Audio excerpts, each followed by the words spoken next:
We're constantly hearing these stories, aren't we? Instant fame, overnight sensations. Mm, But what really fuels, genuine, long-lasting success? yeah. What are the actual principles underneath it all? The things someone can apply, Yeah. really, no matter where they're starting from. Okay, exactly. Let's unpack this because today we're going to really dig into a story that I think shines a light on that exact process. We are. We're looking at career success from famous people, English stories, and it introduces us to Daniel Reed. Daniel Reed, right. Yeah, and he wasn't born into privilege, not in the usual sense. Comes from a small town, Fairhaven. Okay. But what he did have was, well, a lot of ambition and, as we'll definitely see, this amazing ability to grow. So think of this as kind of a guided tour through the building blocks of a successful career. That's a good way to put it. Yeah. Yeah. All seen through Daniel's specific experiences, the things he went through. Right. Because our goal here isn't just like to tell a nice story, though it is a good story. It is, yeah. We want to pinpoint those key moments, don't we? The critical decisions, those shifts in how he saw things that really defined his path. From the very beginning, those first hints of ambition, all the way through to the pretty complex choices he had to make later on as things started taking off. Okay. Ready to explore what we can maybe learn from someone who basically started with a dream and this powerful drive to figure things out. Absolutely. And one of the first things that really jumps out is the kind of support he had that wasn't, about money. Okay. His dad was a mechanic. His mom worked in a bakery. Not exactly high-flying careers. Right. But the story really emphasizes how important that loving home was. Strong values, family support that just didn't waver. That groundwork seems vital. That really hits home, doesn't it? Success isn't just about having cash or connections. That supportive environment can be just as crucial, maybe even more so, for nurturing potential. Definitely. And it's clear Daniel had this innate drive to understand things, always asking questions. How does this work? Why do people do that? That Yeah. sort of thing. Exactly. And he loved reading. So you see a mind that's actively seeking knowledge, trying to make connections. That natural curiosity is such a powerful thing for learning, isn't it? It makes you actively go looking for answers. It does. And for Daniel, there was this big catalyst moment around age 12. He saw a video about Steve Jobs. Okay. And what struck him wasn't just the tech, apparently. It was the big picture, the idea of creating something that, had an impact. And this is where it gets really interesting, I think. It wasn't just him watching TV. No. The story makes a point about how profound that impact was, that internal switch it flipped in him. I want to build something too. I want to do something great. Yeah, that leap for a young person from just being a consumer to thinking, hey, maybe I could be a creator, that's huge. Really transformative. And he actually talked to his mom about it. He did. And her advice was just perfect. Then start small, my son. Every big tree starts as a tiny seed. Wow. Simple, but really powerful. Incredibly profound, right? It took this potentially overwhelming big dream and immediately made it about taking small, manageable steps. And that idea, starting small, we're going to see that pop up again and again, aren't we? Oh, absolutely. It's a recurring theme. That early encouragement, just validating his idea and saying, go on, start somewhere, that seems like such a key building block. Totally. And it seems like it shaped how he approached things right from the start. The story talks about his early focus on, creating value, solving problems, even before he knew how. Just the mindset, then, thinking about contributing. Exactly. Not just what can I get, but what can I add? And we see that play out practically in his first job, 15 at the local grocery store. Right. Cleaning floors, packing bags. Yeah. Maybe doesn't sound glamorous. No, but the story highlights the really fundamental skills he picked up there. Business skills, people skills. Absolutely. Politeness, patience, seeing the value in every job, learning how to deal with customers. I mean, those are skills you use everywhere. They really are. Building that work ethic from the ground up. And it wasn't just the job, was it? He was actively learning on his own time, too. Yeah, that image of him going to the library after school, reading about business, computers, successful people, it shows real initiative. And he had that career map notebook. Right. I love that detail. He was actually trying to chart things out, track his ideas, not just dreaming, but planning. That's proactive. And then the small projects on weekends, fixing computers, building a basic website for a bakery. Yeah, and the story notes they weren't perfect, which is such a key point, isn't it? It is. The value is in the doing, right? Learning by trying, even if it's messy at first. Exactly. Translating ideas into action, however small, getting practical skills, solving real, if minor, problems, maybe getting some early feedback. And building confidence along the way, presumably. For sure. And by the end of high school, he'd saved enough for a new laptop, a tool for his dream, right? Mm-hmm. And that dream was clear. Studying business and technology. But then comes the hurdle, money for college. Always a big one. But again, we see that proactive nature. He didn't just give up. He applied for scholarships, really worked on his essay. Telling his story, showing his drive, not just grades, but communicating that potential. And it worked. Getting that full scholarship to the State Business and Technology Institute. The story mentions the emotional impact on him, his parents. You can just imagine. Validation for all that hard work, a door swinging open. Definitely. And then the big move, leaving Fairhaven for the city. This is a huge transition. Yeah, stepping into a much bigger pond, new chapter, full of potential, but also, challenges. Absolutely. The story paints that picture, the fast pace, the big campus, modern buildings, so many different people. Yeah, classic small town kid in the big city. A bit overwhelming, maybe, but it sounds like he felt ready. Yeah, small but ready is how it's put. But ready doesn't mean easy. No. The story acknowledges the tough parts. Hard classes, noisy roommates, missing home, missing Fairhaven. That's real. Yeah, anyone who's made a big move like that knows those feelings. It's stepping way outside your comfort zone. And that's where that foundation kicks in again. Remembering his mom's advice, every big tree starts as a tiny seed. That helped him push through. So he didn't just drift. He was intentional about his studies. Very much so.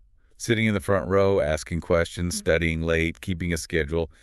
That deliberate approach again. Seems like a pattern. And then another key moment, a guest speaker, Mrs. Elena Park, a successful entrepreneur. Yes. And her visit seemed to kind of reignite that spark from the Steve Jobs video, but maybe made it more concrete, more actionable for him. What was her advice? It was very direct, very practical. Start small, find a real problem, and try to solve it step by step. That's how every business begins. Start small, find a problem, solve it step by step. Okay. It shifts the focus from just dreaming about success to the actual process of identifying a need and tackling it bit by bit. And Daniel really took that to heart. Seems like it. The story says he really thought about her words and then started actively looking around campus, not for a business idea in the abstract, but for a problem. Something tangible in his own environment. Exactly. And he noticed the college's online system. Slow, clunky. Students were always complaining about it. A real pain point. Right. And his thought process was crucial. Okay, there's the problem. Now, can I solve it? That shift from observer to potential problem solver. But wait, did he know how to build software then? No, the story explicitly says he didn't have the coding skills. But what he did was smart. What was that? He started talking to people, students, teachers, understanding their frustrations, writing everything down, really digging into the user's perspective first. That's essential, isn't it? Understanding the need before jumping to a solution. User-centric. Absolutely fundamental. Mhm. And then the next key step, building a team. He found classmates with the skills he lacked. One for coding, one for design. Exactly. Complementary skills. And they had this shared goal. Let's build something better. A student app that was fast, simple, useful. That shared vision is so important for teamwork. For sure. And the story doesn't sugarcoat the effort involved. Long nights, missed parties. All of that. Working every night, library sessions, testing ideas, failing, learning from it. The typical startup grind, really. Yeah, innovation rarely happens without that kind of dedication and those setbacks. True. But then, after about 4 months, they had a working version. And they got positive feedback. A professor liked it. The dean liked it. That must have felt amazing. Validation. Huge validation. Mm-hmm. And the college even agreed to test it in one department. Real-world feedback, real momentum. And then things started to snowball a bit. Kind of. Other students started asking, hey, can we use this at our colleges too? Ah, the light bulb moment. This could be bigger than just our campus. Exactly. The realization that maybe this wasn't just a project. Maybe it could be a business. So they gave it a name. Yep, ClassLink, and a Yeah. simple website. And sure enough, other schools started showing interest. Okay, things are moving. But I bet the challenges didn't disappear. Not at all. The story keeps it real. They were still juggling classes, they had no real funding, no office, and the learning curve for building and maintaining software is steep. Success brings new problems. Always. But Daniel's mindset seemed optimistic. He looked back at where he started that first job, Fairhaven, and drew strength from the progress he'd already made. That thought, if I could get from there to here, who knows how far I can go. Powerful self-belief, isn't it? That Sure. seems to be what keeps him pushing forward. Okay, so ClassLink is live at 2 colleges. They're growing. But like you said, growth brings new challenges. Definitely. More users mean needing better servers, faster support. And the big one? They needed money to keep expanding. Right. The classic scaling problem. And the team realized, we can't keep doing this all ourselves. That's a tough but necessary realization for founders. Time to look for outside help or resources. And that's where the competition comes in, the startup challenge. Exactly. Daniel finds out about it. Right. $20,000 prize money plus mentorship. Huge potential boost. So he jumped on it. Immediately applied. Then it was heads down work for the whole team, making a pitch video, practicing the presentation, polishing the app. High pressure. You can imagine the nerves on competition day. Oh, yeah. The story describes him being nervous on stage, but he managed to really nail the core value. What was the key message? Saving students time, reducing stress, basically bringing schools into the future for a better student experience. Simple, powerful. And it worked. It did. They won first prize, the $20 K, the mentorship from a top tech company, even office space in a student startup incubator. Wow. That's a game changer. Absolutely. You could just feel the excitement in that phone call to his parents and his mom, again with the wisdom. This is only the beginning. Keeping him grounded, but acknowledging the win. For sure. That win gave them the resources they desperately needed. Then came the practical stuff. Like making it official. Right. Registering the company, opening a business bank account, hiring a couple more student developers, renting that small office near campus, shifting from project to actual business. And the workload must have just exploded then. Totally. working till midnight after classes, weekends filled with meetings, coding updates, testing, just relentless effort to get it properly off the ground. It sounds exhausting, and I bet there were still setbacks. Oh, yeah. The story mentions app crashes, user complaints, and Daniel feeling tired, lost sometimes, wondering if they were on the right track. That self-doubt creeps in. That's real. Building something new is never a straight line up. And that's when he goes back to his career map notebook again. What did he find there this time? That line he'd written, fear is normal, quitting is not. Just that simple reminder to reconnect with his original grit. Powerful stuff. Anchoring himself. And that inner strength, that ability to push through the tough times, that's so critical. And it paid off. By the end of that year, ClassLink was in 5 colleges. Real traction. Okay, so progress, and then another opportunity pops up. Yeah, he gets invited to speak at an event for young entrepreneurs. And that's where he meets Raj Mehta. A venture capitalist. Uh-oh, big leagues now. Potentially, yeah. A VC showing interest means the possibility of serious funding, serious growth. But Daniel didn't just jump at the money. No, his approach was smart, cautious. He met with Raj, asked a lot of questions, talked it over carefully with his team before deciding anything. Mature approach. Responsible leadership. What did they decide?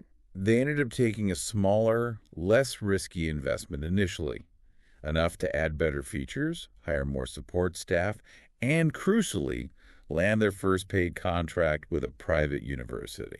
Ah, getting paying customers. That's a Yeah. big step towards sustainability. Huge step. Validates the business model.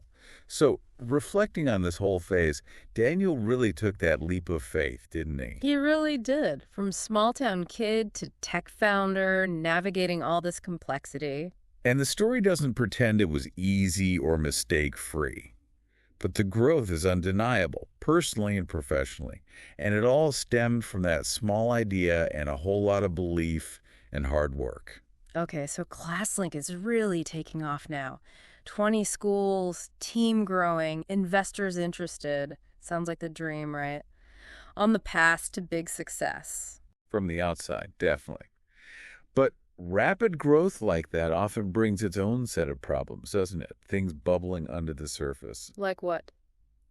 Well, the story points out the increased pressure. More meetings, more contracts, just more stress all around.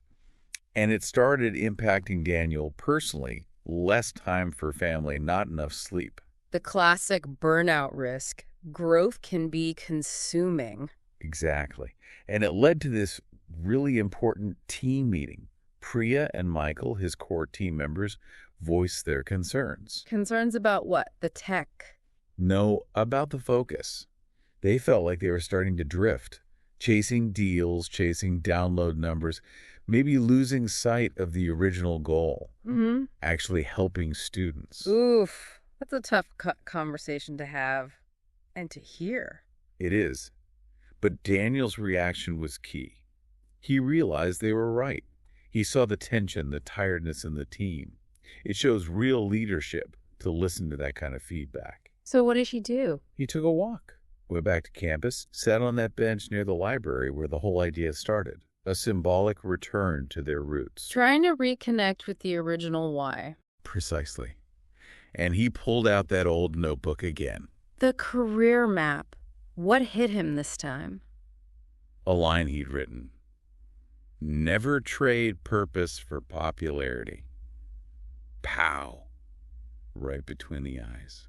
Wow. Talk about a message from his past self. Yeah. And he started questioning. What are we actually doing now? Are we just chasing numbers? Or are we still solving problems? A real moment of truth. So he brought it back to the team. He did. Called another meeting, but this time asking, are we still building what we believe in? Are we aligned on our values? And Priya's response, I've been waiting to hear that. Right. It shows the concern was shared. They needed that course correction. So they actually changed things. It wasn't just talk. No, they took action. They reviewed the product, cut out some of the flashy stuff that wasn't really essential. And added things that were more aligned with helping students. Exactly. Tools for time management, mental health resources, better ways to get direct user feedback. Made the app simpler, arguably, but more genuinely useful. Okay, but how did the investors react? Chasing growth numbers is often their focus. Predictably, not everyone was thrilled. One investor actually pulled their funding, worried about the slower pace of scaling. That takes guts to stick to your guns then. It does. And Daniel's response was firm. We're not here to scale without meaning. We're here to serve real needs. Clear priority. And sometimes doing the right thing has unexpected benefits, doesn't it? In this case, absolutely. An actual education blog picked up the story, the startup that chose values over hype. It went viral. No way. So authenticity paid off. It built massive trust, led to organic growth from people who really believed in their mission. Sometimes slowing down to focus is the fastest way forward, in a sense. That's fascinating. And then came something even more unexpected. Yeah, an email from a school principal in Kenya. Limited resources, but asking if they could somehow use ClassLink. Wow, talk about impact potential. How did Daniel react? Immediately said yes. No conditions, just how can we make this work for you? That speaks volumes. It really does. And the team rallied. They created a special version that worked with limited internet, translated parts of it, real dedication. And they got it working there. In 3 schools across Africa within 3 months. Just amazing. I must have felt different than just hitting a growth target. Totally. Daniel felt this immense pride. And his own definition of success shifted. It wasn't just about growth anymore. It was about impact. Realizing he'd built something that genuinely mattered. And that notebook entry again. Success is not only what you build, it's what you protect while building it. Perfect summary of that whole chapter, protecting the purpose. Exactly. Okay, so let's fast forward a bit. 4 years since that initial dream. The transformation is huge, right? Yeah, from the quiet kid in Fairhaven to CEO of this growing tech company, it's quite a journey. And ClassLink's reach is pretty impressive by now. Over 100 schools, 3 countries, helping more than 200,000 students. Those are solid numbers, tangible impact. And the team's grown to 25 people now. Proper company. And Daniel himself, has he changed? Learned to handle the pressure better? Seems so. The story mentions him learning to rest, visiting family regularly, and crucially, giving back. How so? Mentoring young entrepreneurs, even teaching a part-time class back at his old college. What's the class? How to build a purpose-driven business. Passing on what he learned. Full circle, that's great. But then, the big one, the acquisition offer. Yep, a major tech company comes knocking. Yeah. Offer. $25 million. Oh, okay. 25 million. Yeah. That's life-changing money. It must have been a... Huge shock. Validation on a massive scale, right? Financial security, proof of concept. So, discussions with the team, Michael and Priya. Of course. And they acknowledged the personal wealth aspect, Yeah. obviously, but they immediately started questioning what would happen to ClassLink itself. The mission. Under new ownership. Yeah, that's the fear, isn't it? Exactly. The big company made promises, keep it alive, but merge it, maybe remove features, Yeah. and Daniel wouldn't be in charge anymore. The classic acquirer's playbook, often. Lose control, potentially dilute the vision. So Daniel had a tough week. Sleepless nights. Thinking about everything, the hard work, the mission, the students in Kenya, his mom's advice. Weighing the money against the purpose, the house, helping his parents travel, versus the values. It's a heavy decision. And he went back home to Fairhaven, talked to his dad. The mechanic What was his advice? Simple, direct, just like his mom's. Son, money is a tool, but purpose. It's a compass. It keeps you going in the right direction. Wow. Another piece of grounded wisdom. And that helped him decide. Seems like it gave him the clarity he needed. He realized what mattered most to him. So he wrote back to the big company. Yep. Declined the offer. Said ClassLink wasn't just a business, it was a mission. To serve students, build impactful tools. Turning down $25 million, that takes conviction. Absolutely. And reactions were mixed, as you'd expect. Some probably thought he was crazy. Financially, maybe. But Yeah. how did Daniel feel? Like a weight was lifted? Freedom? Renewed focus on the mission? And he channeled that renewed energy. Straight into a new initiative. Code to Lead. What's that? A program to train high school kids from small towns, kids like you used to become tech creators. Paying it forward, actively creating opportunities. Exactly. Visiting classrooms, giving talks, sharing his story, trying to inspire them. And there's that moment with the shy student dreaming of making an app. Yeah. And Daniel tells him, you will. Start small. Stay curious and never forget why you started. Passing on the exact lessons from his own journey, it's perfect. It really brings it all together. And that final reflection Daniel has, looking at the stars, writing in his notebook one last time. What does he write? Success is not measured in dollars, but in the lives you touch. Yeah. I didn't sell my company, Yeah. but I built something I'll never lose. Contentment. That feeling of building something meaningful, something that lasts beyond a paycheck. Precisely. And that final thought in the story really nails it, I think. His real win. What was it? Not just climbing the ladder himself, but helping other people start climbing too. A truly inspiring journey. And so many takeaways. It really is. And Daniel's story, as we've kind of walked through it, it just offers so much that's relevant for you listening right now, whatever your own goals are. Yeah, that idea of starting small, but starting somewhere. Staying curious, finding a purpose that's bigger than just profit. Right. And sticking with it, persevering through those tough times, valuing impact. We saw how holding on to those core values, that compass his dad talked about, really guided him through some massive decisions. And ultimately led to a kind of success that felt, well, real to him, more meaningful. Absolutely. His commitment to purpose wasn't a barrier to success. It actually defined his success in the end. And that perseverance is essential. So maybe a final thought for you to ponder based on Daniel's story. What small feat of an idea might you be nurturing right now? And how can you stay true to its core purpose, its why, even as it grows and faces challenges? Or maybe ask yourself, beyond the usual metrics, what does a real win actually look like in your own career, your own life? Those are really good questions to reflect on.